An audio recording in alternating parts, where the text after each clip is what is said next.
দেখতে পাচ্ছেন কোরবানির টার্গেট করে এই ধরনের গরুগুলো বিভিন্ন খামারি মালিকেরা এবং গরুর ব্যাপারী ভাইরা এই গরুগুলো কিনে নিয়ে ইজাফে রাখতেছে কুরবানির টার্গেট করে বিক্রি করার জন্য। দেখতে পাচ্ছেন হলিস্টিন ফ্রিজিয়ান জাতের।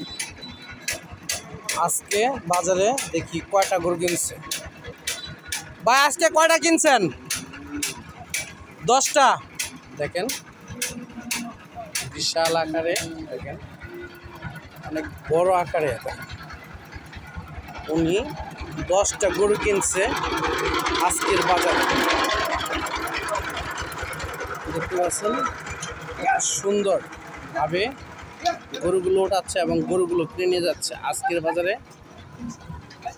10টা গরু কিনেছে, দেখতে পাচ্ছেন শুধু কোরবানির টার্গেট করে এই গরুগুলো কিনে নিয়ে যাচ্ছে।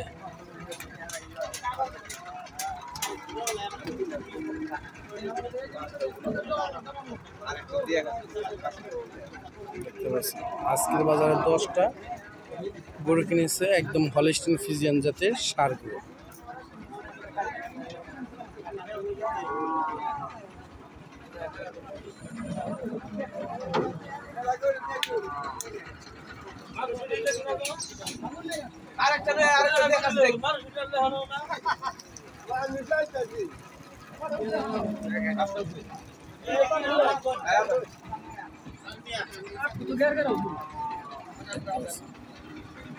আজকের বাজারে 10টা গরু কিনছে।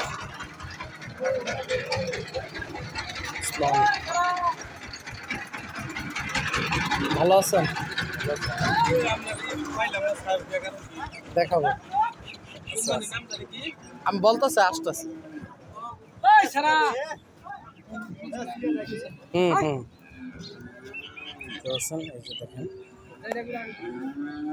ভাই এই গরুগুলো কি কুরবানির টার্গেট করে এটা কিনে হইতেছেন, তাই না? তাহলে দেখেন এক এক করে ওনারা 10টা গরু দেখেন গেল হাটে প্রায় 10টা মতো কিনেছিল, আজকের হাটও 10টা গরু কিনছে। দেখতে পাচ্ছেন ভাই এই গরুটা কত দিয়ে কিনছেন কাকা? 1.5 লক্ষ।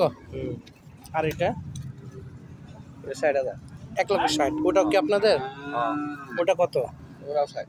ওটাও 60। দেখেন ওনারা যে গরুগুলো কিনে নিছে 1.5 লক্ষ টাকার নিচে কোনো গরু নাই। 1,60,000, 1,50,000 টাকা এইভাবে গরুগুলো ওনারা আজকে বাজারে 10টা গরু কিনে নিয়ে যাচ্ছে। এগুলা ওনাদের শুধু কুরবানির টার্গেট করে ওনাদের গরুগুলো খামারে রিজার্ভ রাখতেছে। দেখেন